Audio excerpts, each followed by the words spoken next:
for retweeting Cheesehead TV the other day. The audience has grown from 3 to about 6 or 7. Not about what you're capable of, it's about what you're willing to do. Young Aaron Nagler have wanted a Raven to ride his bike. 100%, absolutely. But I will say, props to Arm, because he owns it, right? He's a diehard, and he is like completely in his feelings for why he doesn't want a Raven touching his bike. Now please welcome from Cheesehead TV, Aaron Nagler and Bill Schmid. Carry the G Radio, back at it on a Tuesday afternoon. Aaron Nagler coming to you live from New York City. Bill Schmid holding it down at the iHeart Metroplex in the greater Milwaukee area. Bill, how the hell are you, brother? I'm doing much, much better here now, Nags, that we are sitting here at 2-1. Both of us were wrong about our week 2, week 3 predictions. Those are good things. Those are good wins for us to celebrate, and I'm fired up to be able to do it here for the next couple hours. To be fair, those predictions were made in July? So, I don't think you can put too much stock into things that are being talked about when we're just trying to fill some air. Just trying to. It was one of those great moments where you and I doing Carry the G Radio, the podcast, which really we could call the radio show the podcast as well if you want to, and it maybe makes us multi-time winners because we could also enter the iHeart Media Podcast Awards, iHeart Radio Show Awards. We could do both of them, and we could win both. Imagine submitting this show for an award. That's amazing. Imagine going to Las Vegas when we win the damn thing. I'm down with that. Let's be confident here into what's going to happen potentially. But that was, I think, a June or a July day where I'm like, you know what? We should win-loss the Packers schedule because that seems like something that guys doing a podcast by the Green Bay Packers should do in the middle of the offseason because we totally knew that they were going to be going in there with Malik Willis as the starting quarterback for the second straight time. Unbelievable. If you could have gone back and told Aaron and Billy in July, by the way, Malik Willis, he's starting week 2 and 3. You got to, if you tell me that information in July, I'm like, well, the season's over.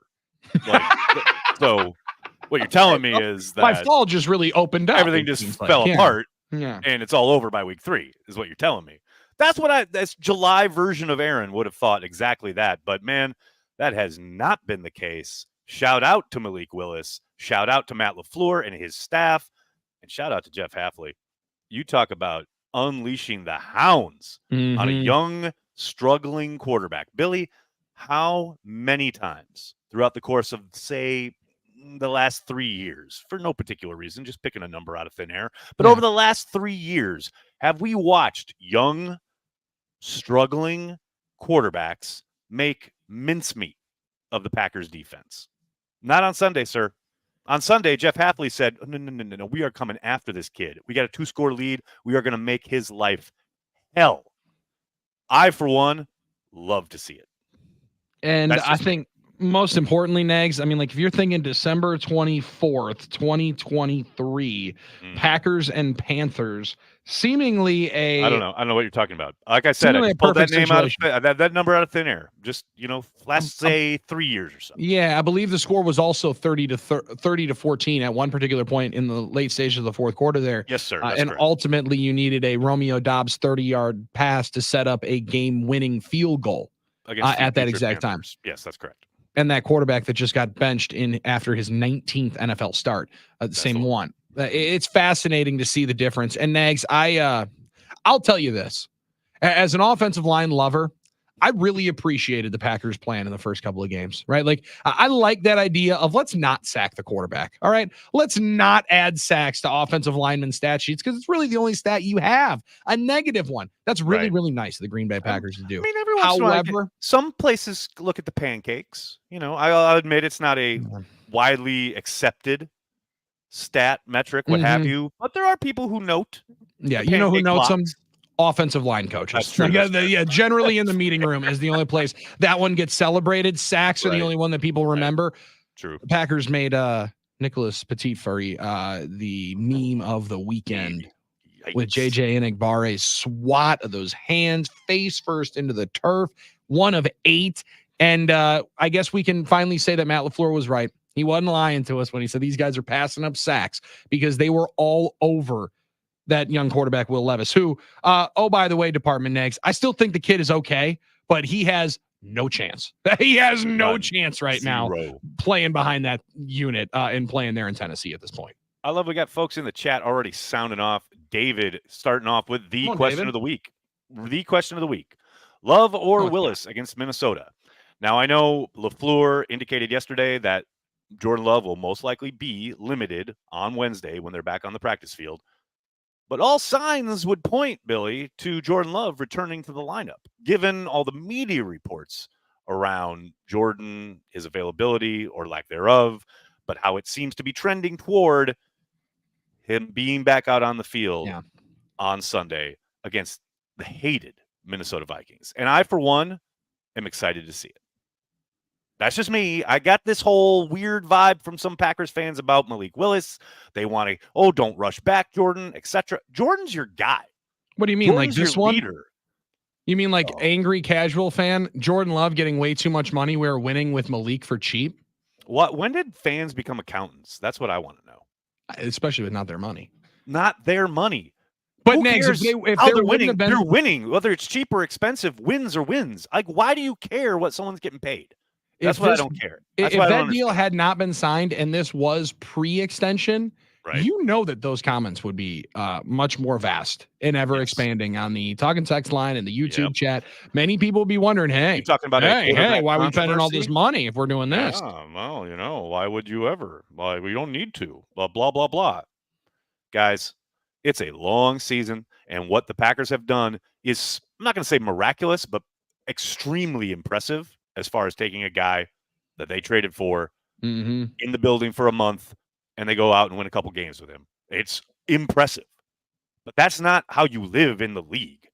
This stuff gets found out sooner rather than later. Remember last year when the Vikings lost their quarterback and then had to turn to a Josh Dobbs, who was the rage across NFL media for like 2 weeks. Whoa, look what the Vikings are doing with Josh Dobbs. And then what happened? Everyone remembered he was Josh Dobbs. It's a long season, and you do not want to live with Malik Willis for the whole year. I understand. It's been exciting, but you pay Jordan Love. You are behind Jordan Love 100%, you being the Packers, because he's your guy. You've planted your flag. That's your franchise quarterback. And I just can't fathom the mindset of a fan who is ready to jump ship. I don't get it. Yeah. Our friend, the angry casual fan, he goes, I am an accounting student, to be fair. So I appreciate and understand why I guess he's rolling from the financial spot of it. But people do. People want to check the books. They're very, very into the numbers and the cap and how are these going to work.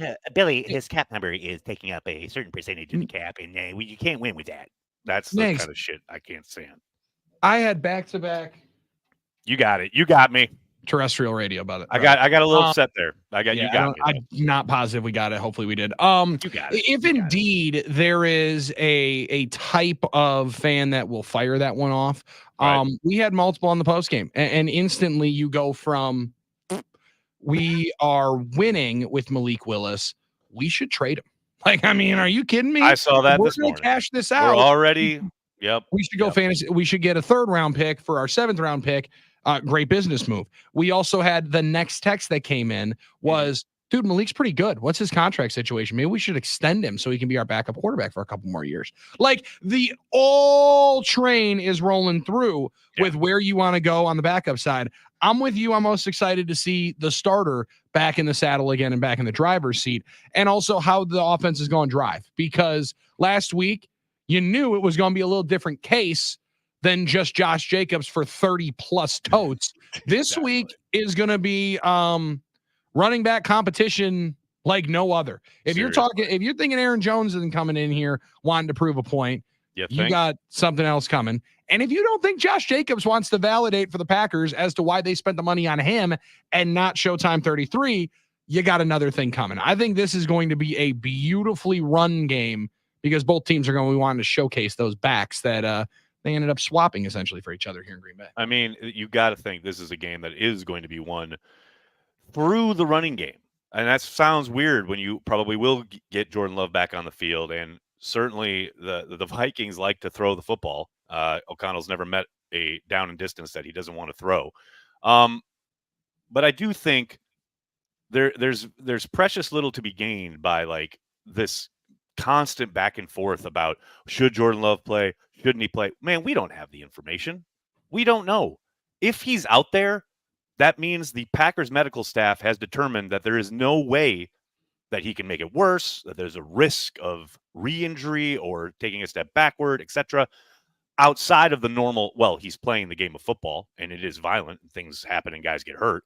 But outside of that, there's no way he's on the football field unless they are 100% certain that he is good to go. Yeah, I'm totally there with you. And to John and MKE, are you seriously that dumb to think that we are seriously not saying there's a Are you seriously saying there's no relationship between salaries and ticket prices? Not once did that come out of the mouth. When it's not your money, it is not your money in your bank account that you are personally spending and divvying out to players. I don't know what ear you heard that out of, but I would probably go clean it with a very, very large Q-tip. See, look, man, fan how you want to fan. But if the first moment something happens on a football field, whether positive or negative, your correlation is what the guy's salary is or what his cap number might be, man, you're just, in my eyes, you're just wasting breath and time and space. Like, what are you doing?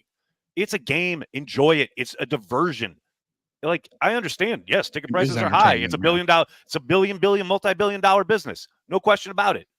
But, man, it's there for your enjoyment.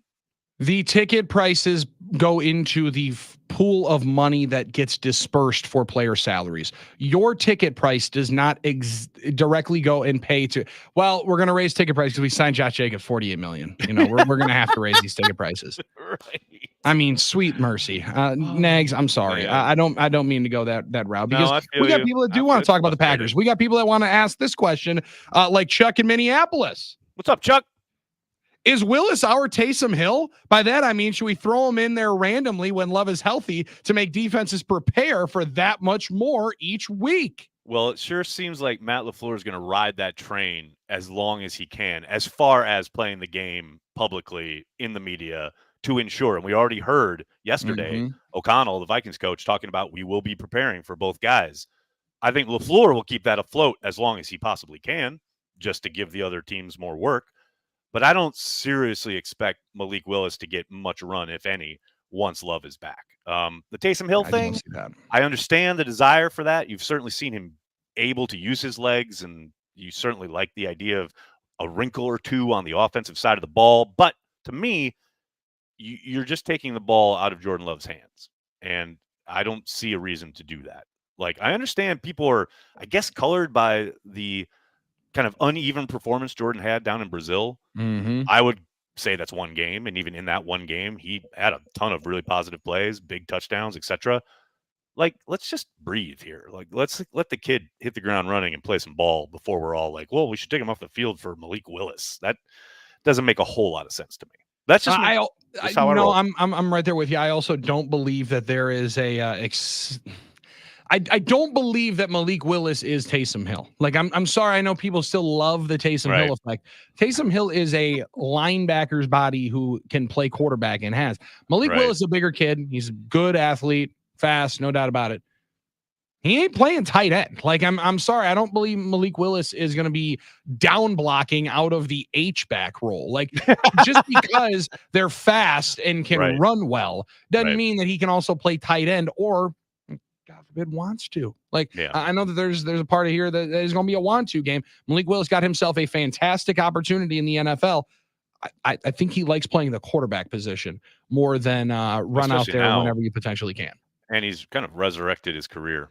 I mean, just in 2 weeks. I mean, you got to think whether it is people calling about a potential trade or whether it is, you know, the ability to solidify himself in Green Bay as the backup long term. Man, none of that stuff was being talked about 3 weeks ago.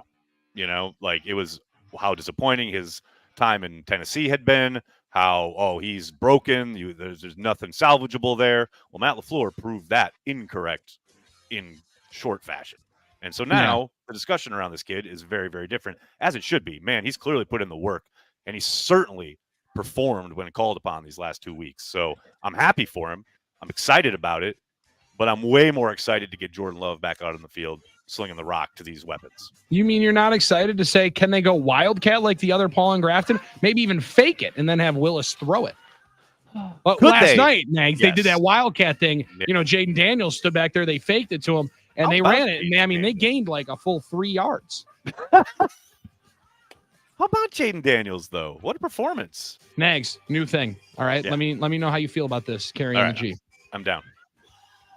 Packers fans vested interest in Jaden Daniels. Not that you want him to be better than any other quarterback in the NFC, but I want him to be awesome because then we can continue to dunk on now. You've taken a quarterback in front of Mahomes. You traded away the potential to draft CJ Stroud. Now you miss Jaden Daniels and you take Caleb Williams. Fast, awesome.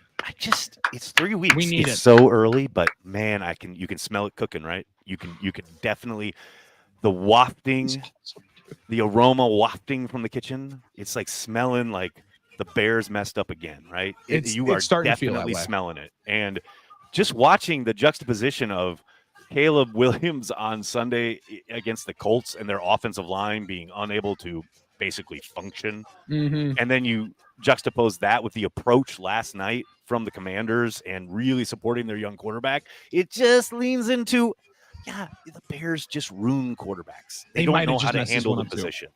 And they are on the way. They are on their way to messing this one up. I want the side-by-side picture of Jaden Daniels screaming at the Cincinnati crowd as they're walking away last night and costing me money on the money line to then Caleb Williams sitting there with the Justin Fields face of the shot that's from week awesome. 2. That's a beautiful side-by-side. Down in Houston when he's literally on the bench in the exact same uniform as Justin Fields, and both of them had their heads back. Like, what is this life?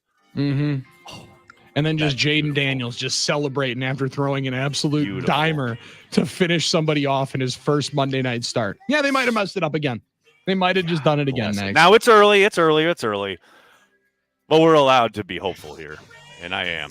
I really think they're probably going to mess this kid up. Yeah, I think they might too. And now we aren't messing this thing up. We're going right back to the Green Bay Packers. Don't think this is a Commanders show. Nope. We got a lot of messages on the NicoletLaw.com talking text line. Plenty in the YouTube chat as well. Yep. People want to know how we're going to utilize this 2-quarterback system. Now we got 2 quarterbacks.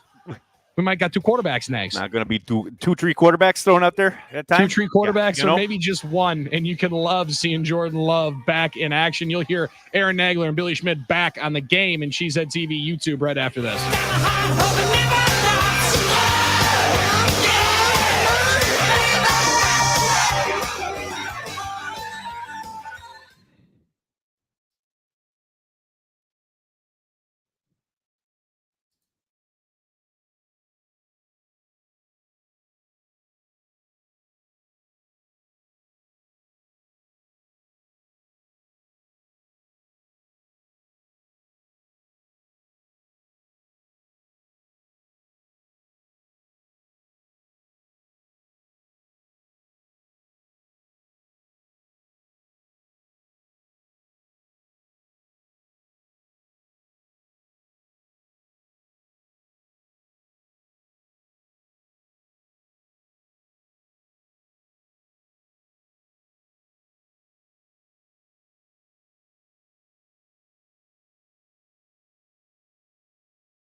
Care of the G Radio rolling on. Going to try and avoid the dump button this segment, though. I feel like you got it, Billy. Fun. I told you you got it. So we're good. We're going to try to not lose our license this segment.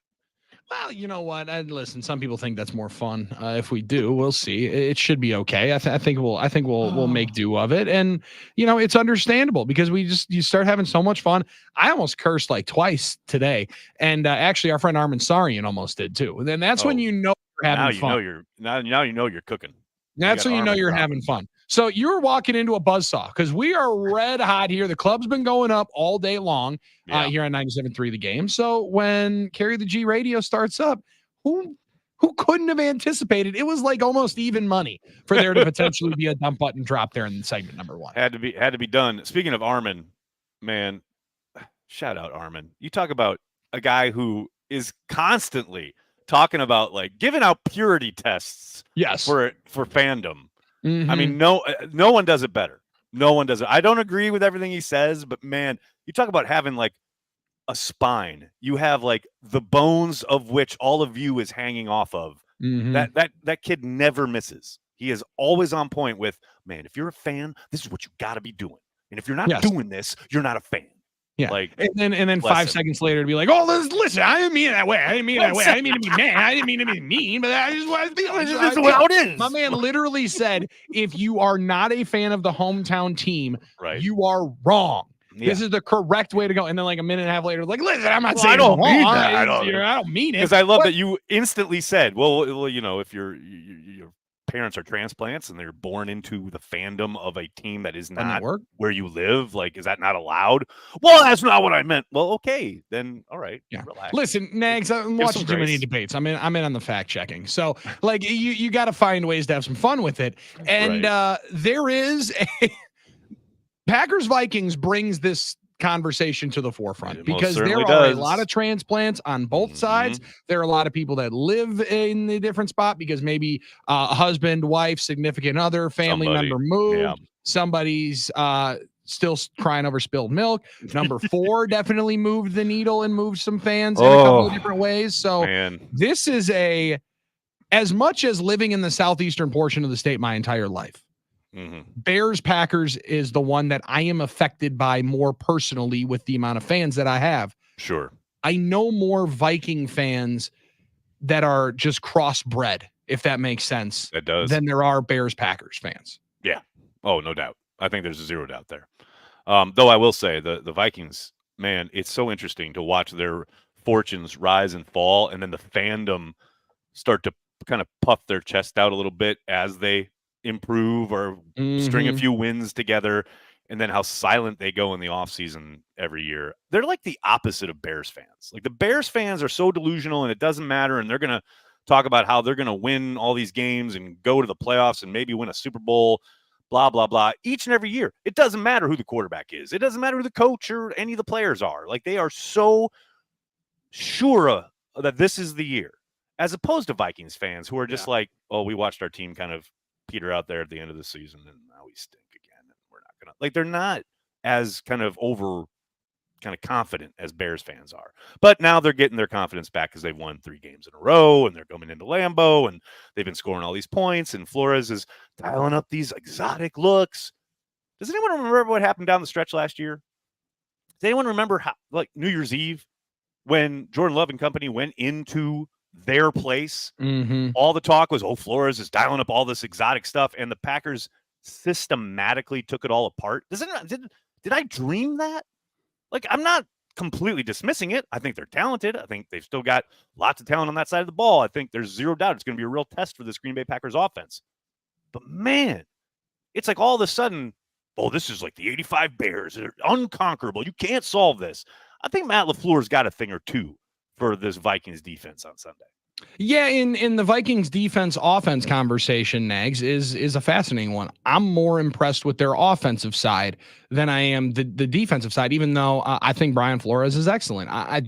don't know that he gets another opportunity to be a head coach. And maybe the Vikings have struck gold in that situation, right? A guy who can be there long term with their can be there long term exactly. and not leave. Yep. He loves the situation. Kids are going to high school and playing sports in Eden Prairie, what have you, with all this.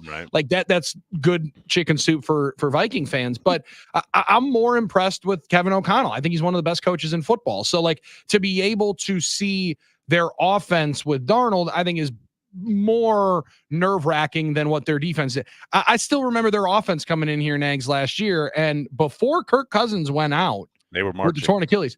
They were donkey stomping the Green Bay Packers. Correct. I mean, like let's call it what it was. Yep. It was a dominating performance last year in October at Lambeau. And there were 3 offensive first downs in the first half. I think 1 or 2 via penalty. And the offense got booed off the field for like the 3rd time in 3 home games. Like it is a much different situation coming in this time around than the last time Jordan Love got his first home start against the Minnesota Vikings. I think there's a lot of energy on the Packers side that might be getting slept on here, but make no mistake about it. Agree. This is a much more even battle than in my lifetime, in my remembering, in my trash talking time of being a Packers fan. This is much more of a back and forth battle than the one towards the South ever has been. This is an even march when both teams in their good and bad years nip each other. And it is almost always a 1-for-1. Always. I mean, go back to 96 when they lose 3 games that year, go on to the Super Bowl, number 1 defense, number 1 offense. One of those 3 losses that year was in Minnesota. It's been this way forever, right? It's in the blood of these franchises, as opposed to the Bears where they, won 10 in a row. And is that even a rivalry anymore? Who knows? But I will say the thing with the Vikings that's going to be fun to watch is Kevin O'Connell's approach to this game. Now, you absolutely correct. He is a good young coach. But I don't know if you remember this. After the game on New Year's Eve last year, the very terse handshake between O'Connell and LaFleur. And I don't know if there's bad blood there or whatever, but I think the way, LaFleur is still dialing up huge shot plays for his backup quarterback. Oh, yeah. You remember Bo Melton catching a 45-yarder or whatever it was. Getting to 100.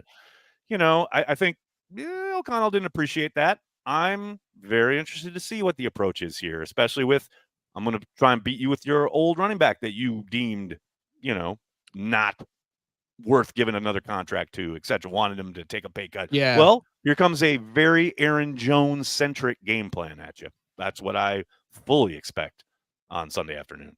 Just pray it's not like the Dalvin Cook 4-touchdown game where it was just the most disappointing situation. That was 2020. That was the MVP. Yeah, that was. If I'm not mistaken. It was. Correct, right? It was the windy day. It was during the pandemic. There were no fans in the stands, and they just remember there was a really weird first half where I think both teams had 2 possessions. And then Cook scored 2 touchdowns, and then both scored 2 touchdowns. Dagger in the second half. And then the second half, the Packers really kind of stubbed their toe on offense, and they couldn't stop the Vikings on the ground. They didn't need to throw it because Cook was just running and running and running. I don't know if it's exactly that on Sunday. In fact, I expect it won't be, but I do think Aaron Jones is going to touch the ball early and often, and he has been really productive for them so far. So I would love that's a Halfley test right there. A big time Halfley test, and he's so far past most of the tests with flying colors. I'm wondering if anybody's got the L t-shirt. Beautiful. Anybody have the L t-shirt from Aaron Jones asking the Minnesota Vikings to hold that thing? I haven't seen a t-shirt made out of it, but man, somebody has that sign ready to go at Gotta Lambeau have that thing ready Sunday. to go at Lambeau. Yes. That little fracas after the game last year, Aaron Jones getting involved and throwing up the L to whoever that Vikings corner was. Absolutely need a picture of that at Lambeau. Somebody needs to be at Lambeau Field with a huge sign with that picture on it. That's what we need.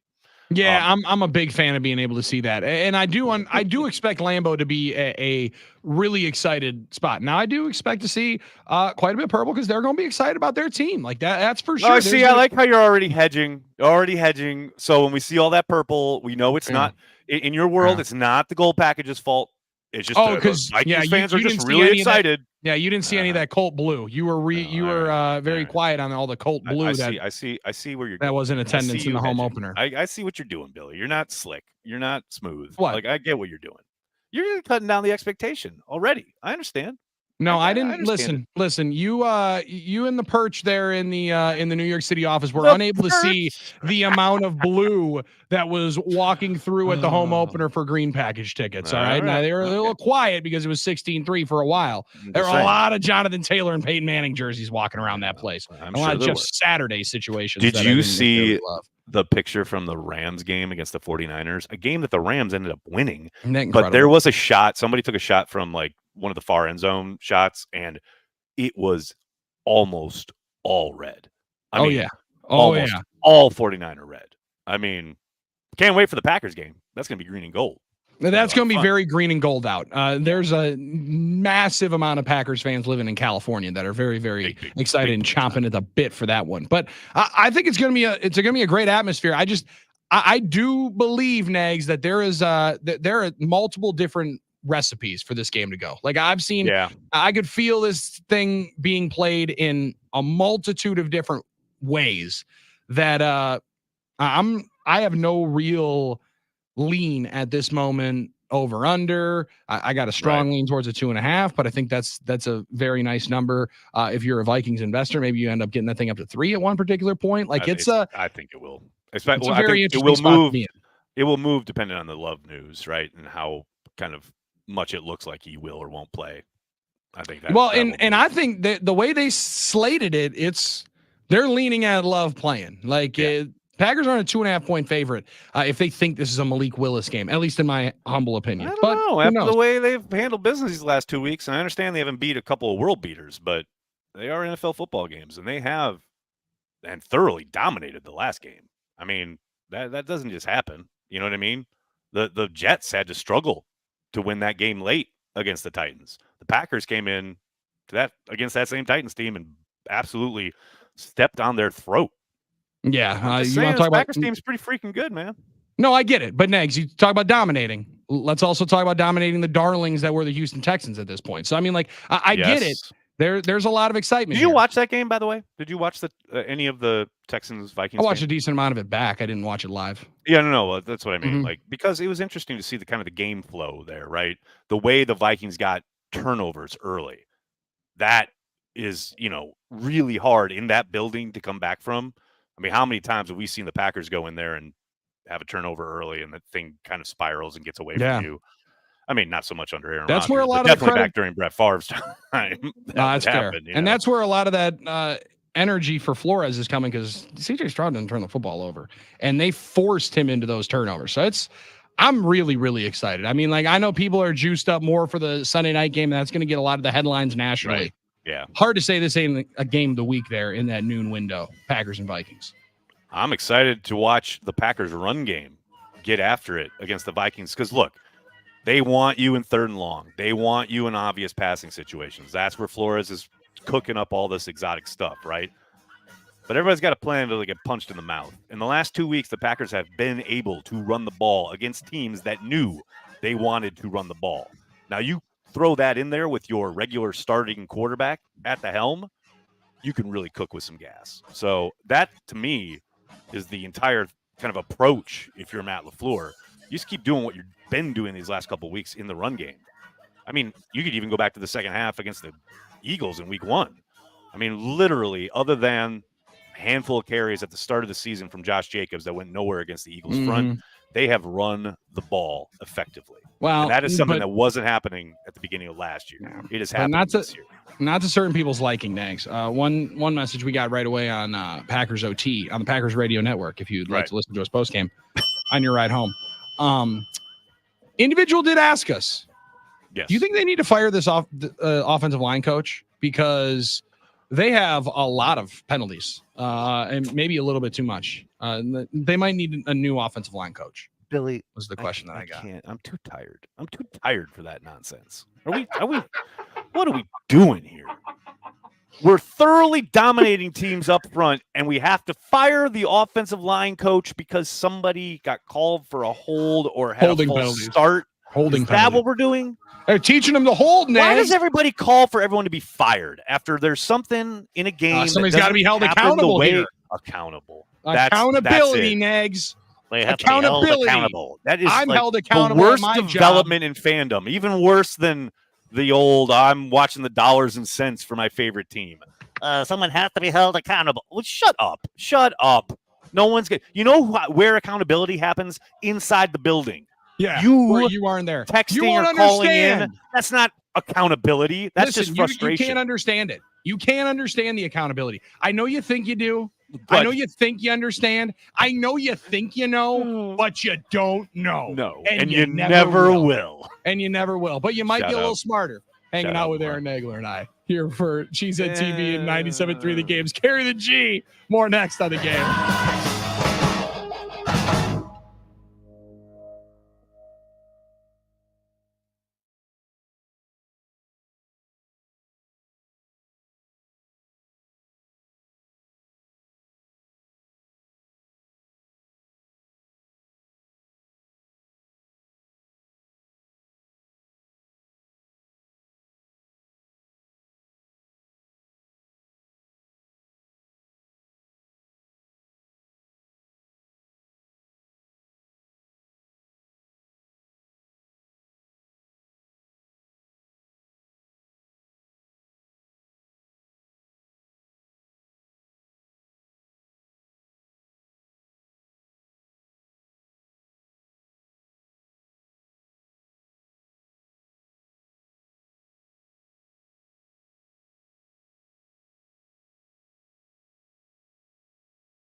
There we go. We're rolling on Carry the G Radio.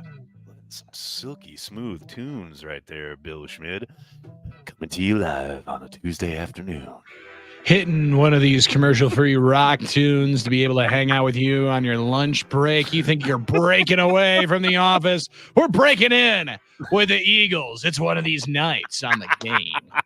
Right. See, I didn't time it up right. I didn't have the It was pretty good, though. Thank you. I appreciate it. It was pretty good. You know what else was pretty good this past weekend? Malik Willis. Yeah, I understand people getting excited about this kid because, my goodness, I mean, there's so many things you can look at, so many stats, so many metrics, and the blah, blah, blah, and like it kind of gets lost in the wash because it all at some point starts to blend together. But this is pretty amazing. Felipe from Cheesehead TV, one of our contributors, just put this out there, and I absolutely adore it. Malik Willis's passer rating during his time at Tennessee was 39.0. Billy, if you spike the ball on every single play, your rating is 39.6. Yeah. So it was below spiking the ball into the ground on every play. That was his rating, quarterback rating, as a Titan. After 2 games with the Green Bay Packers, Willis's rating is 122.7, and his turnover-worthy play percentage is 0.0%. It's pretty good, Billy.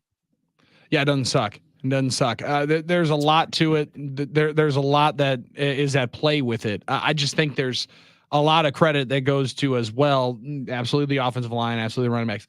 Man, this wide receiver room is not going to get enough love and appreciation for the work that they did. There's a lot of checking yourself at the door when you know that you're going to throw the ball.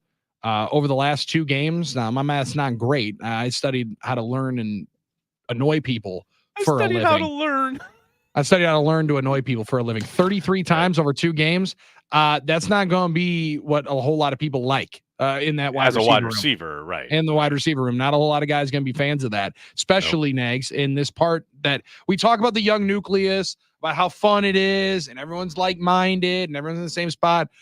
They're also in the position where Christian Watson, Romeo Doubs, they're going to need to get paid next year. Yeah, so for them to for them not to be able to make sure that they're writing down stats and checking boxes and going into a contract year, that says something to it. I thought Christian Watson's statement was elite at his locker last week, where he's like, I'm going to judge it on winning games. I played in a college offense that, I mean, hell, if they threw the ball 15 times for the Bison in North Dakota State, something went horrendously wrong. You had to take advantage of every opportunity you got. 9 did this past week, and they're earning every single one of them on the outside.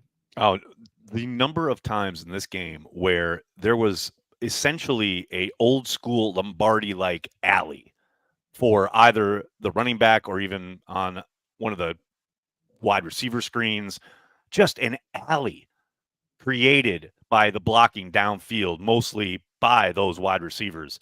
It was so impressive. And it happened multiple times. It happened at least 4 or 5 different plays where we've got the ball on the perimeter, guy turns upfield, and there is legit an alley for him to run through, just walled off. You won't be touched for a good 8, 9, 12 yards.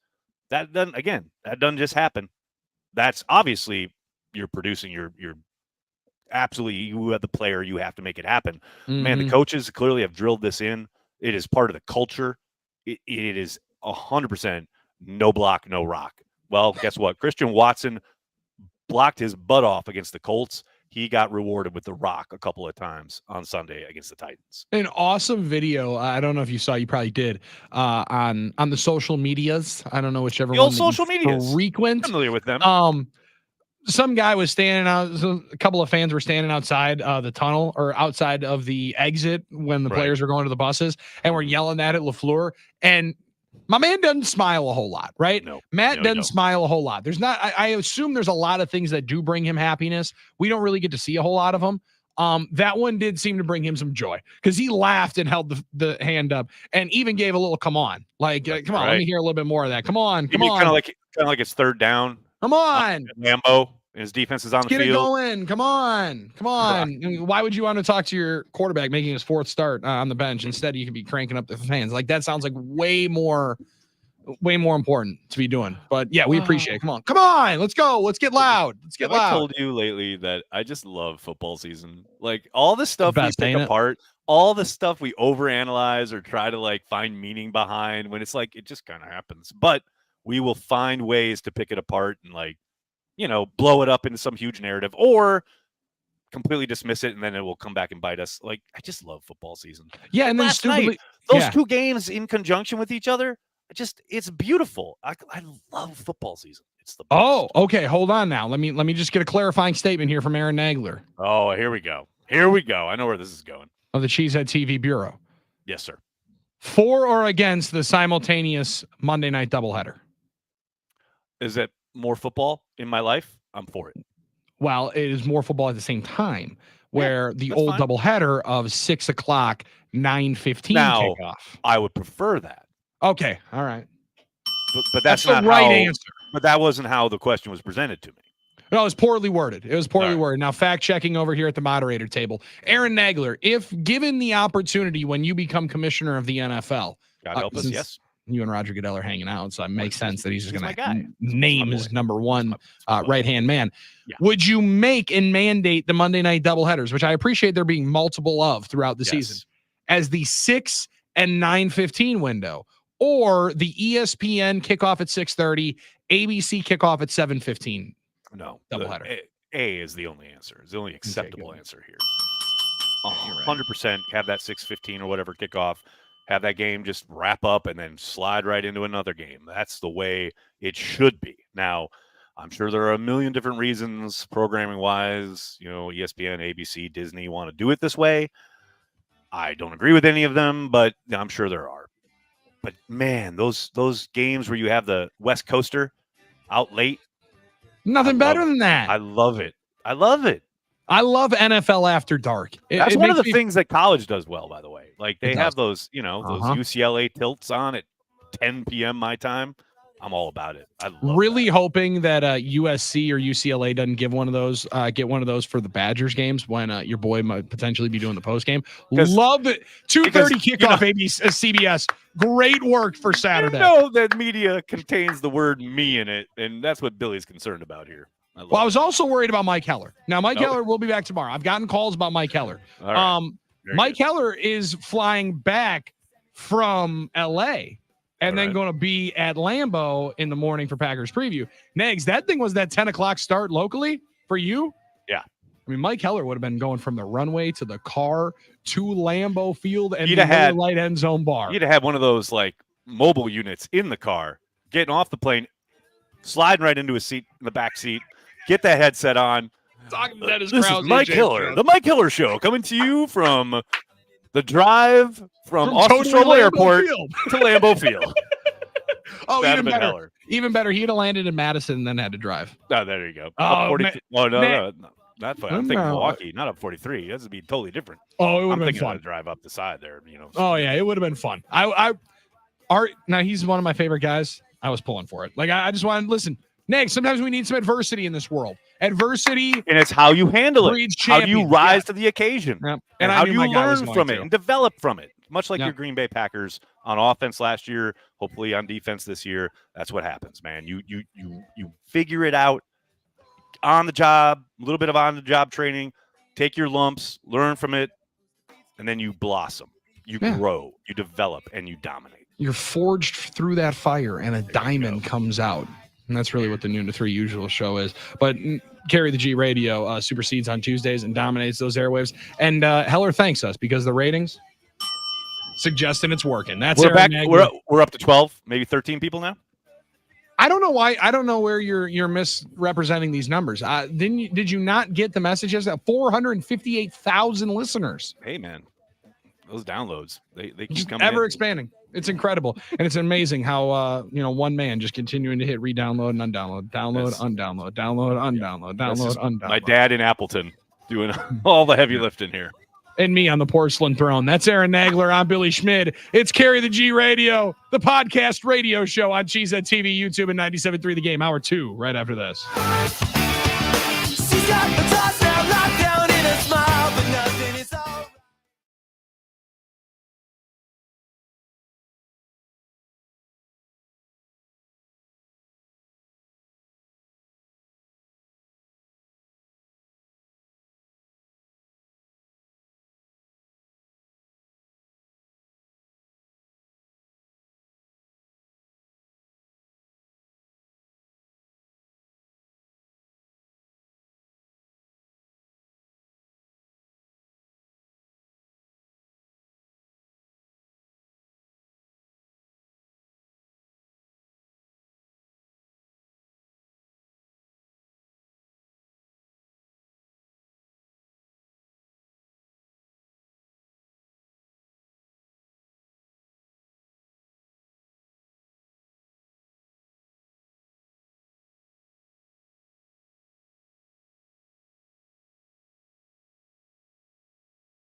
Air the G Radio, Hour 2, rolling on. Billy holding it down there in Milwaukee. Aaron coming to you live from New York City. Billy, now we've talked a lot already about this game coming up against the Vikings and the work that, Malik Willis has done these last 2 weeks. And we've touched on the quarterbacks because that's what you talk about. Jordan Love potentially coming back. We're very excited about that. But I want to talk about some guys in the trenches. I want to talk about the big uglies, one on each side of the ball, who maybe coming into this season didn't have the greatest shine around them. Probably weren't getting a ton of love, maybe even some derision from the fan base. But, man, two guys who I thought played extremely well in that game down in Tennessee and who I think have had pretty decent seasons so far through their first 3 games are on the defensive side of the ball, Devontae Wyatt, and on the offensive side of the ball, Josh Myers. Hey. Myers in particular is the guy I know a lot of fans have, angst about, misgivings about. He's always kind of propped up on social media as this kind of whipping boy. But, man, these last 2 games in particular, Myers has played very well. Really solid ball. And this stuff that they're doing on offense with a backup quarterback doesn't just happen without the center being on point, making the calls, all IDs, everything that's being asked to do that he usually does in concert with Jordan Love. He's taken a lot of that off of Malik Willis's plate and allowed Willis to focus on being smart with the football, playing at a high level. Josh Myers has played well. And then, again, on the flip side, Wyatt, I tell you what, he sure seems to, we talked about it a lot this summer on Air the G Radio, the podcast, but this scheme seems to really fit him. You saw that in evidence in spades on Sunday. No question. He's playing TJ Slayton off the field. Yep. Right. I mean, like, and Devontae Wyatt's going to continue to play himself onto the field into pass rush downs, which I thought was going to be his best thing in the NFL, was being able to pass rush from that 3-tech spot anywhere up front, man. He definitely seems to be a massive upgrade for this scheme. And I'm glad that you mentioned Myers, because I'm going to watch myself here, because I really, we don't need 2 dump button incidents in one show. Come on. No, I'm going to, we play it clean here. Potentially offend some people, and I don't necessarily mean to, but the grading posse, right? The graders online like to let you know and say, oh, this is just unacceptable from Josh Myers. I mean, like, this is terrible. Like, how on earth are you going to play with this? How on earth are you going to also play with the right side, the one that, oh, by the way, you are playing somewhat tied because you're snapping the football with your right hand. When your right guard's rotating left and right, not knowing who's playing over there, and they both are completely different players last year, I thought Myers played exceptionally well down the stretch. The last 4 or 5 games, agreed. With that to his right, Nags. And that wasn't going to be highlighted because people had made a decision on Josh Myers. A lot of confirming of priors when it comes to Josh Myers. And and I understand why some of the angst came. When you watch Creed Humphreys be taken right after him and instantly be an all-pro, it colors your entire perception.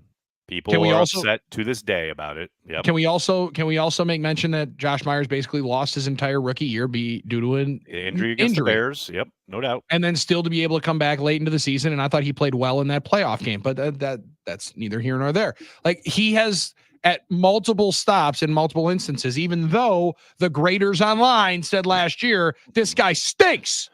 Well, this is my terrible. This and is then all of a sudden, Matt LaFleur walks up and like, listen, fellas, I'm sorry. Myers. He's playing better than you guys understand.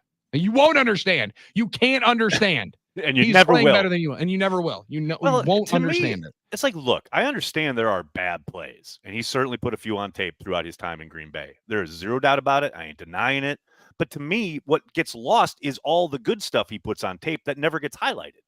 Like, I understand, like, there are frustrating moments. And at the beginning of the year, I think the sentiment around him was, well, they can't be a top flight offense with him. Well, they were a top flight offense with him last year. Now, what you needed was an elimination of the inconsistency from Josh Myers. That's what kills you on the offense, as far as plays where either he gets blown up or misses an assignment or has a holding penalty or whatever. Those are the plays and the stretches that really hurt the offense. Man, again, these last 2 weeks, it's been on point from whistle to whistle. he has been there, down in and down out, doing his job at a high level. I mean, if we're going to talk about Josh Myers and the issues and whatever, when things are cropping up and there are some inconsistencies, I want to give the man his flowers when he's playing well. Because Billy, you're an offensive line guy. When do we talk about these guys? Only when they aren't playing well, yeah. when they get a penalty, or they get blown up. We aren't talking about them when they're playing really well on a consistent basis, down in and down out. Maybe they're not road graders. Maybe they're not like making highlight reels, but he's playing well. And that's what we've wanted to see from Josh, and it's seemingly finally arrived. Yeah, and there weren't a whole lot of beautiful ISO cams of him later into the season doing that. Instead, it was barely are. So Zach Tom, if we play him over here, then we move this guy there, move that guy here, and then we'll have our best five. Well, maybe you had the best five and you keep it where it is. Like, think of also, and this was a part of the joke that I made of the call or texter that asked if they needed to fire the offensive line coach because of the penalties. You're playing with Josh Myers and Elton Jenkins, your only day 2 or second round picks. Sean Ryan, third round pick. 2 offensive tackles that were both day 3 picks, one of which was in the 7th round. And again, we'll highlight the holding penalties from Rasheed Walker. John Kuhn said it exceptionally well yesterday. Watch the play and see him in perfect position. He needs to drop the lead hand, finish with the back arm, and know when to let go. You can teach somebody to know when to let go. Teaching somebody to be in proper position and having somebody reach down the outside, that is something that you either are good at doing or you're not. His feet are fantastic on the outside. I think he's going to be able to clean that stuff up here into the year more, where once again, you play more football. Yeah, absolutely. And that's the other thing. You talk about highlighting what Josh Myers does well or poorly, etc. Man, again, you all see, or we all see, the holding calls because they get highlighted, because obviously it's very frustrating when you have a big play or an explosive play that gets called back, everyone gets frustrated, etc. But what we don't get highlighted or seen or shown on replays instantly in the game are some of these explosive runs to the outside or swing passes where we got guys on the perimeter in space, and there is Rasheed freaking Walker 10 yards down the field sealing it off for getting in, to your point, perfect position to take a linebacker out or completely wash a safety out. Like, those are the things that we aren't kind of highlighting, seeing as, what content creators, general public, what have you. Twitter isn't highlighting that stuff, but it's there. It's on the tape, and it's high level, really good stuff. But because of the penalties, people are like, oh, Rasheed Walker, he's problematic, or I guess maybe we're going to start Jordan Morgan there once he starts playing better. That we need to fire the offensive line. Yeah, maybe you need to call David Bakhtiari. Like, there are a lot of different things that are rumbling through people's minds, and it's a unit that's getting better. Like, end of last year, they were one of the best offensive lines in football. I think they're going to be one of the best offensive lines in football at the end of the day. And I'm glad you mentioned Myers, because he does get the unfair scrutiny because he's not Creed Humphrey. I think he's a good player. Do I think that he's, Nags, where you extend and give massive money to? That I don't know. That's going to be something they have to decide. That's what this year is about. And the continuity that they want to keep. This year is all about. They're making a lot of decisions on that offensive line this year, and they'll learn that. Man, Sean Ryan has played really, really well, taking advantage of the opportunity that he's been given with Jordan Morgan's multiple injury, right? Like, you think back in training camp, they wanted Morgan to have that job. He basically had it. No doubt about that. Yes. You were watching practices, and you were there at that time where they basically said, all right, brother, go take it. Your job. And then he gets hurt. And he's not able to perform in any of the games. And you're like, well, we got to play Sean Ryan, but we got to be able to play Jordan Morgan. We got to be able to train him. We got to let him learn on the field. And I mentioned it this week, and Kuhn shot it down, rightfully so, where he's like, listen, I still think they're going to rotate him because you have to. That's the only way that he's going to get better. Field and get him developed. Yeah. But from the performance side, if it was solely on the performance, I think Ryan has played well enough where he deserves to be on the field consistently. They won't do it. I do still think they will start rotating once Morgan's healthy enough. But man, 75 has played very, very well. And we already knew he could run block, but you've been seeing that the last 2 weeks. The pass sets have improved. There's zero doubt about that. The thing with Morgan, what really stinks is that, I mean, there's probably a chance that he gets put on IR today. Like, given that shoulder, the fact that it's been re-injured, who knows? We'll see. Maybe we get some kind of news in that regard, but it just stinks that, you get so excited for this young guy to get out there and get his first kind of blush of NFL action. And he's just been hurt. It's like, Marshawn Lloyd, the same thing, man. He just finally gets his feet wet a little bit and he gets hurt. And been a lot of injuries with this rookie class so far, but who knows, as far as, to your point, as they continue to develop, who knows where Sean Ryan ends up. I mean, what's nice, I think, as far as the offensive line goes, I mentioned it earlier. They were stinking out loud when it came to trying to block in the run game last year. That first month plus of the season, they have obviously started out in a different zip code this year. It is another world. They are actually finishing. They are effective, man. And this is the beginning. I do think they will play and improve as the season goes on. There's no telling where the ceiling is with this group. I mean, Zach Tom's pitching shutout after shutout after shutout. Yeah, and that's just the start. Yeah, and I don't know where Matt in Milwaukee heard this part of it. He said, I understand standing up for Josh Myers, but to say Zach Tom is only a day 3 pick, Tom is the second best right tackle behind the man in Detroit. Don't know where was he selected? Where was he picked? He was picked in David Bakhtiari was a day 3 pick. It's not a denigration, it's a fact. Yeah, and I think more it speaks to how good they are able to, at one, identifying the player, identify that talent, develop that talent. And trust that the dude plays. Like Nags, he was a day 3 pick, and many people thought he would move to center after playing left tackle because he was too small. And the Packers were like, look at my man's feet. Like, look at the way he moves out there. Maybe he does play a little bit more tackle. And I know the Domofsky report. I was just going to say, it doesn't help when Domofsky's out here going, well, somebody told me they think he's a Hall of Fame center. Yeah. Well, then, of course, the general public is going to be. I bet his agent does. Maybe we should play him at center.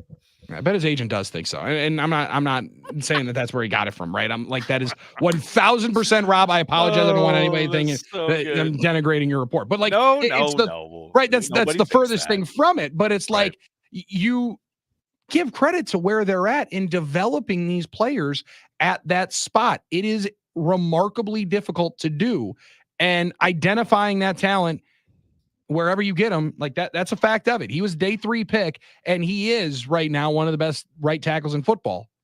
I also think there's a reason why you keep him at right tackle. If it ain't broke, don't fix it. No. And Josh Myers is allowing you to keep him on the outside where he's doing fantastic work so far. Absolutely. And then, I mean, let's not forget Devontae Wyatt here in this conversation, or the big uglies who are really kind of coming along.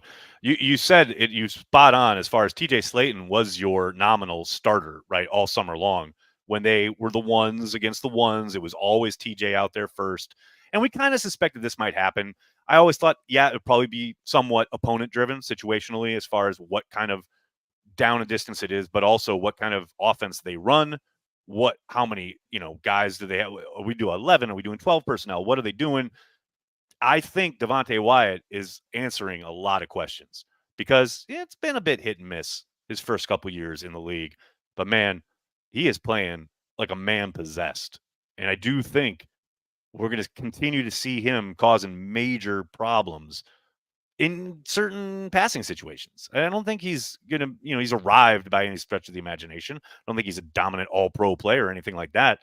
But it's worlds better this year so far than we've seen through the first couple seasons from Wyatt. I don't think there's any out there.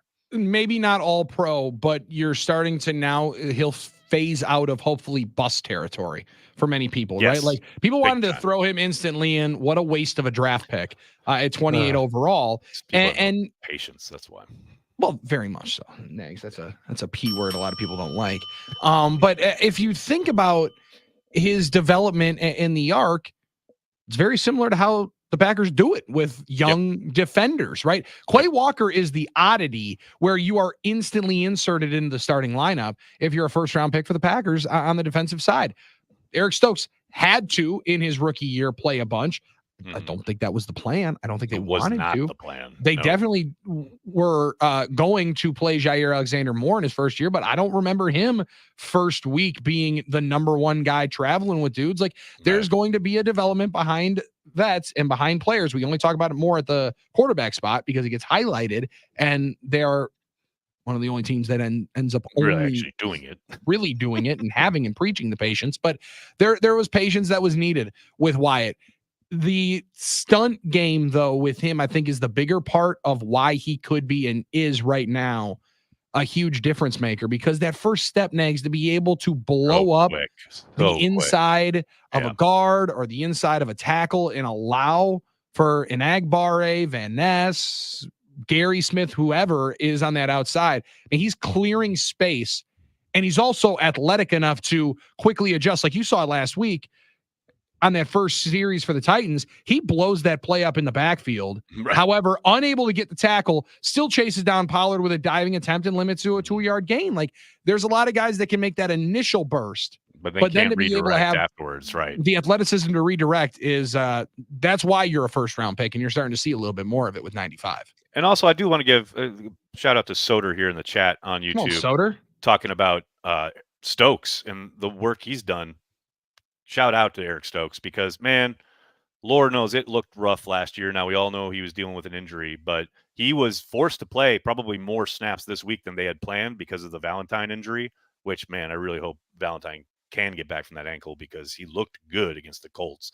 Really good. Yep. But Stokes, I mean, you're going to get targeted. You're going to see business, because it's going to be rare days when you're throwing at Jair, especially now that he's put that pick 6 on tape. Yeah, and you got to think all week long, every offensive coordinator is going to be talking to his quarterback like, look, just try and stay away from 23. Let's make sure we're calling plays and making sure we're got our eyes away from wherever the heck 23 is. So Stokes is going to see more and more of this, and so far he's really answered the bell.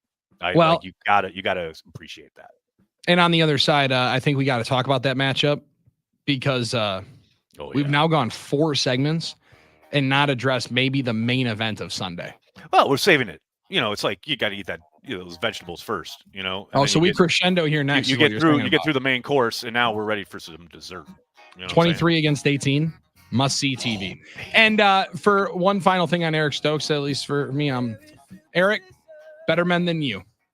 Better men than you have been boxed out and scored upon by DeAndre Hopkins. Like, I'm sorry. It happens, man. He's going to, that little chicken wing push off that Matt LaFleur didn't like, but it's textbook. DeAndre Hopkins is going to. Michael Irvin got into the Hall of Fame with that thing. So DeAndre Hopkins is going to do the same thing, Nags. He's going to get a gold jacket for that exact same reason, and then big old paws just mitten that thing right by the goal line. Listen. Yeah. Better guys than you have done it, Eric Stokes. Don't worry about it. Don't you worry about it, Stokesy. And let's be ready to take out that speed racer of Jordan Addison this weekend. Did I say that out loud? I didn't mean to. Sorry, that's good. No, you're fine. You're fine. Before we hit, you might be asleep at the wheel there on that offense. We need to take advantage. I'm just gonna go a little AMSR. Oh, now we're ready. We're ready for the home stretch. We are ready for the home stretch. Some carry the G cream ale there, sir. We are back in business at Shea Nagler. If you are in the greater Wisconsin area, if you can hear my voice, there is some Carry the G cream ale on a shelf at a store near you. Get yourself the best cream ale in the land. Carry the G cream ale, the official beer of Cheesehead TV. And can we make it and I'm going to be a part of this, Nags, because I apologize for not at this moment. Next week, for this radio program, yes, sir. It's a Carry the G cream ale special day, because not only will we be talking about the now then 3-1 Green Bay Packers after beating the Minnesota Vikings. Yes, sir. But it's going to be day 1 of the Brewers playoff run, and it feels like a great time to be carrying the G into the postseason for those blue and gold boys as well. Come on now. Absolutely love it. Toasting next week with a victory and playoff baseball with Carry the G cream ale. If everybody doesn't have a 4-pack next to them, you're not doing the show right next week. Get up, get on it. Give you a little foreshadowing, all right? You got 7 days to get your homework in. Head to cheeseheadtv.com. Thank you. There's a tab that says beer. Click on that. There's an interactive map where you just put in your zip code, and it will show you Where in the great state of Wisconsin Carry the G cream ale is available closest to you? They make it easier than anyone else. Make it easier than anyone else to go get that cream ale. Ooh, taking a big old swig. I'm so jealous. I'm so jealous. Some of us are at work, Billy. Some of us are just living our life. You know what I'm saying? Listen, this sure beats working. Talking to Aaron Nagler on Carry the G Radio, the podcast radio show on Cheesehead TV's YouTube channel and 97.3 The Game.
Care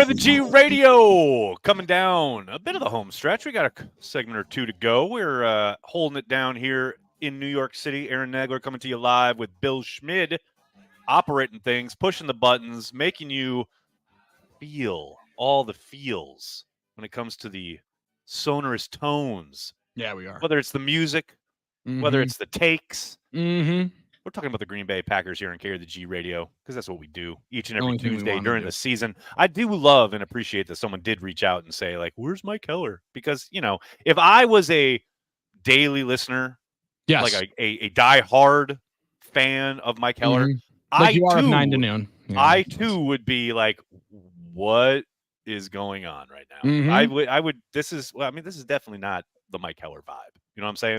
No. Listen, the show that was voted the most boring radio show on the station on his Twitter account, like it's definitely a little bit different. Oh, you didn't hear that story? You almost got me to snarf there. That was really good. Well you didn't hear that story? No, because Mike Keller has a deal during the offseason where he fires off a staff poll question on Wednesdays, right? He has a poll question each day. Sure, so the staff poll question, which is maybe my favorite bit weekly on the Mike Keller show, is in one roundabout way, who do you like the most on the radio station? Like, essentially, that does come into play. And Mike, love the man. My man did say, what's the most boring show on the radio station? He put it out there? He put it out there, and surprisingly, you know, won in a landslide. Now, you asked for that, but he tags it, and guess what? You get a win. So you have something to hang your hat on. Is that his new Is that his new intro? Like, does he say that?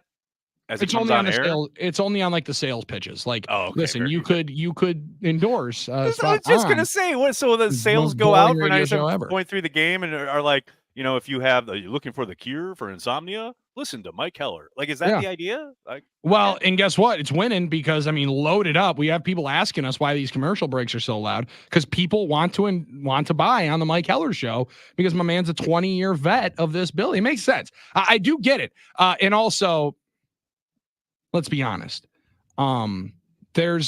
You are coming here to talk sports. We do interrupt the right one because Mike Keller probably talks the most sports out of all of us.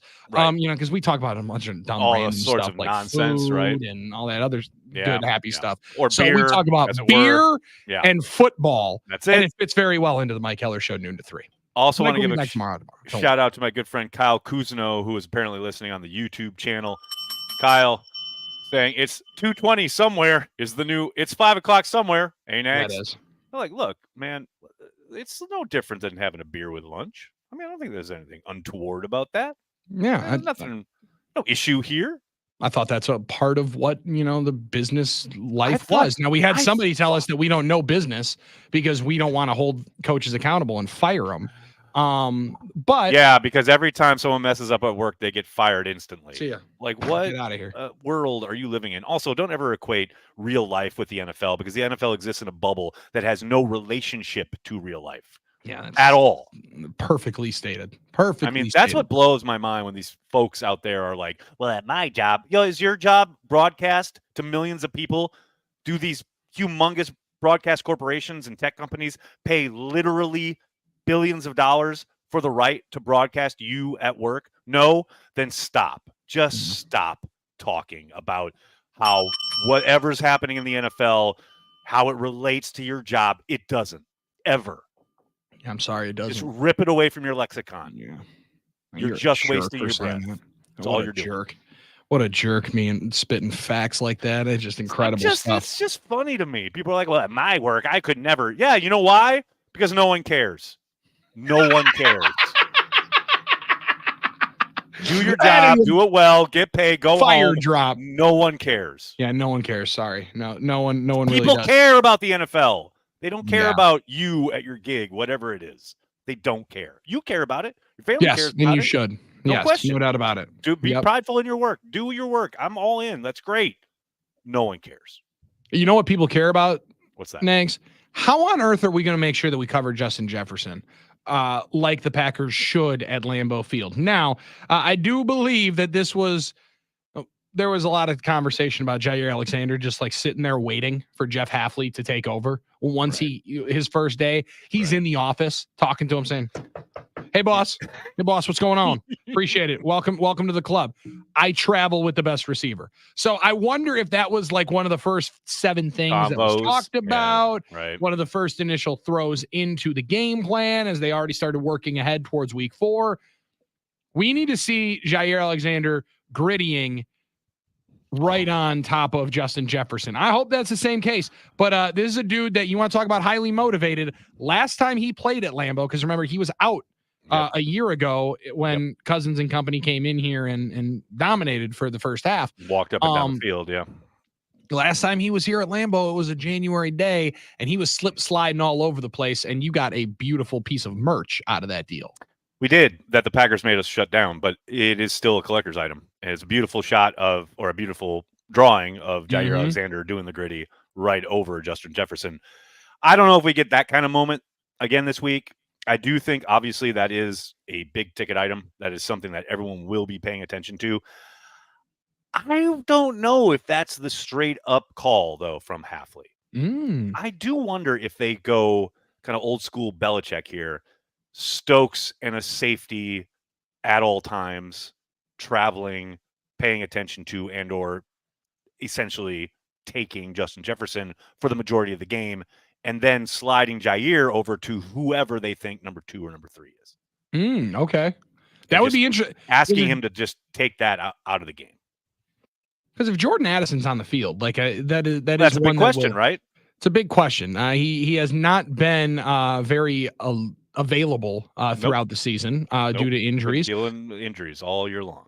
But he is a dynamic weapon on the outside as well, and one that they haven't really had to unwrap here. It's also, we talked about it, I thought it was a good time to catch Tennessee. Now, maybe I like their players better than they actually are, right? Maybe J.C. Latham and Peter Skoronski aren't going to figure it out. I think they will. I think their offensive line could get better. They got no chance right now. Later in the season, maybe that's a different outfit. Later in the season, different way of playing the Minnesota Vikings because TJ Hawkinson probably on the field. You can assume that we'll see Jordan Addison there. Man, good. It's a big break to not get them with him on the field, because I saw a lot of people asking what is Xavier McKinney's situation with Hawkinson, their tight end on the field. He won't play. He is still on the PUP. Yeah. That's a big win for Green Bay coming up on Sunday.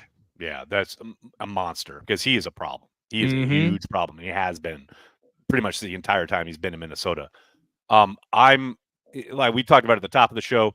To me, this whole thing runs through Aaron Jones. If you're the Vikings, yes, Jefferson is a big, huge talent, and you definitely want to get him the ball, and they will scheme him up. I have zero doubt about it. But man, it's all about Aaron Jones in this game. I gotta think if you're, O'Connell, and you're trying to, get the ball out of your quarterback's hands as quickly as possible, which I think is the brief, right? You don't want to be taking these 5-7 step drops trying to find Jefferson down the field. You want the ball out of Darnold's hand as quick as possible. And the easiest outlet to do that is to throw it to Aaron Jones, whether in the flat, an angle route, a Texas route, what have you. Like, get him the ball in space and let him go to work. I think that's going to be the brief.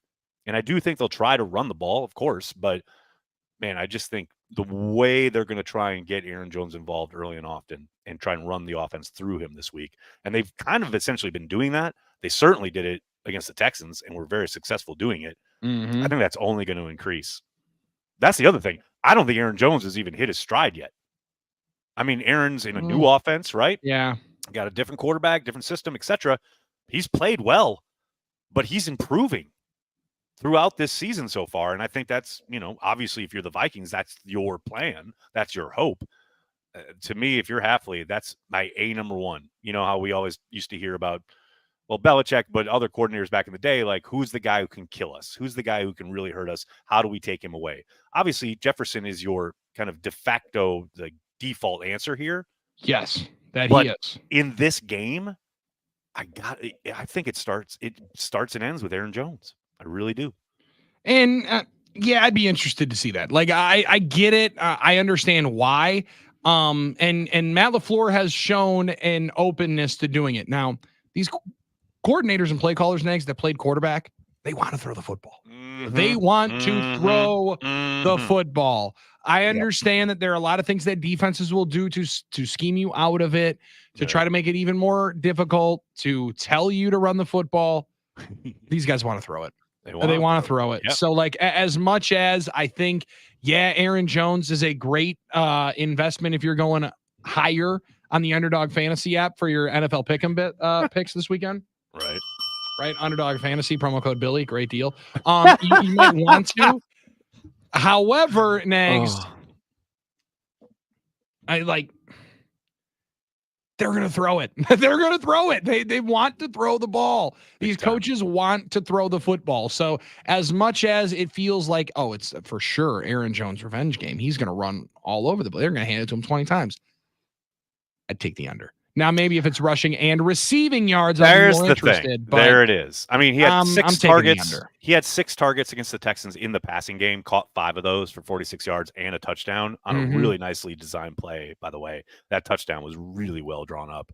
But he also was handed the ball 19 times, 102 yards, 5.4 on the average. I mean, in a game that they were winning by multiple scores. Yeah. That's a good day at the office for any running back. But for Aaron Jones, who we know his usage was, I'm not going to say limited, but it was certainly monitored while he was in Green Bay. Held in check, yeah. Matt LaFleur wanted to make sure he was fresh at, the end of the season, whatever. Man, O'Connell has not shied away. And I did wonder when Jones signed that contract, like, look, I understand he's trying to maybe get back at the Packers. They will certainly use him in the passing game. But O'Connell's not the kind of guy, to your point, that wants to pound the rock. He's not a guy who wants to hand the ball to the running back, especially not 20 times a game. But they're coming off a game where he got the ball in the running game 19 times. To me, it just suggests, I mean, his whole usage so far this year, through these first 3 games, this thing runs through Aaron Jones. You're not asking Darnold to be a superhuman hero, right? Teams are going to be paying attention to Jefferson. You don't have Hawkinson. You probably don't have Addison. It's all running through Aaron Jones. So, to me, that's it. That's the whole key. And look, yes, the narrative fits. The revenge game, trying to go back into Lambeau and prove to them they made a mistake, not unlike Favre back in the day. I get that part of it, and that is certainly going to be talked about and is going to be part of the conversation around this game. But I think just from a football standpoint, if you're the Vikings, it makes a world of sense. Yeah, I'll believe it when I see it. Like, I get it. It all sounds well and good, but it continues to be a trend around the league. I know they want you to run it. There's going to be a lot of too high trying to bait you into running it. Right. Run it. Do it. Because teams don't we want have to. reached that I'll see if they do it. I'll talk see about if they end up doing it. All the too high stuff and teams begging you to run the ball, and people try to, and some are successful, some are not. But if you're a defensive coordinator in 2024, okay, keep running it because points don't come out of the running game. Yeah, I'm going to be okay if you do that. You got to throw to score. I appreciate it. You know what I mean? Like, eventually, especially if you're running the ball 8-9 times in a row and or even just in a drive, eventually you're going to have a holding penalty. Eventually you're going to mess up and we're going to run fit correctly and we're going to stop you and it's going to be 2nd and 12 or 2nd and 9. And then it's going to be 3rd and long in an obvious passing situation. And then we can release the beasts that are these insane pass rushers in the NFL. People are wondering, like, whoa, scoring's down, like quarterback play isn't what it was, etc. Well, yeah, because they know. No one's sitting back and buttoning it up and running it 40 times a game. They can't. You can't. And they don't want to do it. They don't want to. No. They don't want to. Absolutely not. These coordinators want to throw the ball. Darnold sacked 4 times in week 3, even though it was not a day at the office that the Houston Texans will be happy for defensively. Caring about.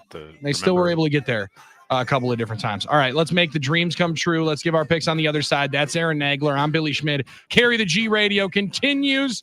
One final segment right here on the game after that.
Carry the G Radio in the home stretch. Aaron Nagler here.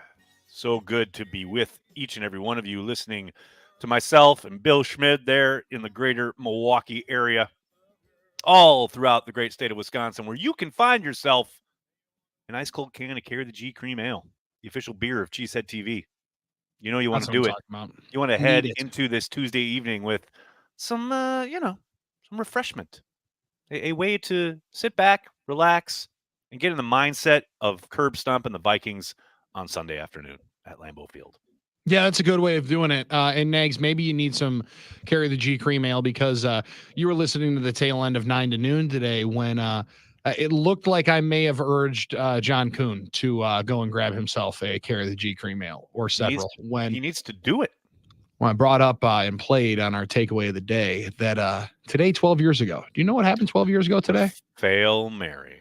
Yeah, a good moment where all of a sudden John took a deep breath and I could see him like shaking his head like, damn, I'm right back in that Seahawks visiting locker room. Frustrated as all get out from that moment. I mean, just a remarkable flashback in time to incompetency at a extreme level in the NFL. Here's my question. Did the Green Bay Packers as an organization ever get a thank you from the other 31 owners in the NFL? I think every Green Bay Packers fan who has a stock certificate and is an owner of the Green Bay Packers should get a thank you, because literally after that game, they next day got the deal done with the officials to bring them back. All it took was, the Packers getting hosed in front of the entire nation for them to go, oh, yeah, we should really pay these guys. Okay, good. It's remarkable. It was funny. We started the show this morning with a really robust referee debate. And now you and I, against our friend Steve Zabin on this radio station, you and I are big on the full-time officials. Yes, sir. Now, there's also a thought that like you should be able to take time, space, continuum. You should be able to halt time, depend on the moment, severity of it, potentially swallow the whistle in a certain position, certain time. That was a moment when the NFL looked and said, for this game to be as good as it needs to be and as good as it is, we can't have this. We can't have this. It's not going to work. It is funny, though, and that is now for my lifetime, Nags. It has become, and I love that you're still playing catch. Like that is a beautiful aesthetic that I'm going to bring a football into the studio for. Gotta have it. It gets me in a groove. For those of you good listening natural motion and aren't watching on the YouTube channel, I have a small little football here, and I just like to throw playing it up some and catch. It while I'm you got to talking. play some catch with it. I do. Being able to show a younger audience that, yes, the business of sports doesn't always curtail to dollars and cents, right? Like, hey, if they think they're saving money, they will short you. Like, you will get hosed every single time, and they'll try to penny pinch as much as possible. Look no further than the fact that we are still utilizing octogenarian dudes running up and down the field with the chain gangs each and every NFL game. Okay. They have the technology. Yeah, but we still got dudes. But that's because it's aesthetically pleasing. Running up and down. I don't care. Yeah. That's because that's aesthetically pleasing. I actually think right by the chain gang crew, because in the whole like media area, there's little nooks and crannies of that back area where you find, and I accidentally walked the wrong way. Just trying to find a bathroom. Just naturally trying to find a bathroom. It happens. They were rocking and rolling after that Colts-Packers game. They're like, well, this was the quickest game ever here on the chain gang. All that running. Deal. Yeah. And no measurements. They're like, this was a great day. That seems like a place that I want to be hanging out in, is the chain gang locker room. That looks like a fun I'm sure they were making plans to go to a local watering hole afterwards, too. Like, you love that. Back in the day, they would have been going to Fuzzies, but I don't know where that would be. True. Yeah. Green Bay area. I'm out. See, it's not my scene anymore, Billy. Yeah, I also not my scene. You are a true professional for just skating right past that throw in by me. I just remarkable work. That's why you're a true proven professional. When somebody asks what the relationship with 97.3 The Game and Carry the G is, carrying the G is what Packer fans do. It's what this man does better than just about anybody I've ever met. And we carry the G and we bring it to people on the home for the green and gold with Carry the G Radio and Carry the G Cream Ale. That's the relationship. It's Packers love and fandom.